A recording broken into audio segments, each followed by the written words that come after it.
అనుదిన నిత్య జీవపు మాటలు. దేవుని నామానికి మహిమ కలుగునుగాక. మన ప్రభు అయిన యేసుక్రీస్తు నామములో మీ అందరికీ ఈస్టర్ శుభాకాంక్షలు కలుగునుగాక. ఆమెన్. దేవుని వాక్యాన్ని చదువుకుందాము. అద్వితీయ సత్యదేవుడివైన నిన్నును నీవు పంపిన యేసుక్రీస్తును ఎరుగుటే నిత్య జీవము. యోహాను సువార్త 17వ అధ్యాయము 3వ వచనం. ఈ లోకము శాశ్వతము కాదు. ఈ లోకమును విడిచిపెట్టిన తరువాత మనకు ఒక శాశ్వతమైన స్వాస్థ్యమును మన ప్రభు మన కొరకు ఏర్పాటు చేశారు. అదే నిత్య జీవము. హల్లెలూయా. అయితే ఆ నిత్య జీవంలోనికి వెళ్ళగోరు వారు 2 సంగతులను ఎరిగి ఉండాలని ప్రభు అయిన యేసుక్రీస్తు తెలియజేస్తున్నారు. మొదటిది, మన తండ్రి అద్వితీయ సత్యదేవుడని ఎరగాలి. రెండవది, యేసుక్రీస్తును ఆయన పంపి ఉన్నాడని ఎరిగి ఉండాలి. అప్పుడే నిత్య జీవంలోనికి వెళ్ళగలుగుతాము. అయితే ఎరుగుట అంటే ఏమిటి? మన తండ్రి అయిన దేవుడు తప్ప మరి ఏ దేవుడును లేడని, ఆయనకు సాటి అయిన వారు, ఆయన కంటే గొప్పవారు మరెవరూ లేరని, ఆయన యందు సత్యమే ఉన్నదని గ్రహించి ఆయనను పూజించుడే ఆయనను ఎరుగుట. ఆమెన్.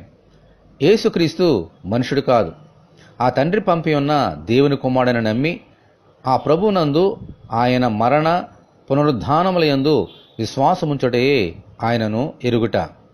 అప్పుడే మనము నిత్య జీవనకు వెళ్ళి శాశ్వతముగా తండ్రి కుమారులతో పాటు యుగ యుగములు జీవించగలుగుతాం.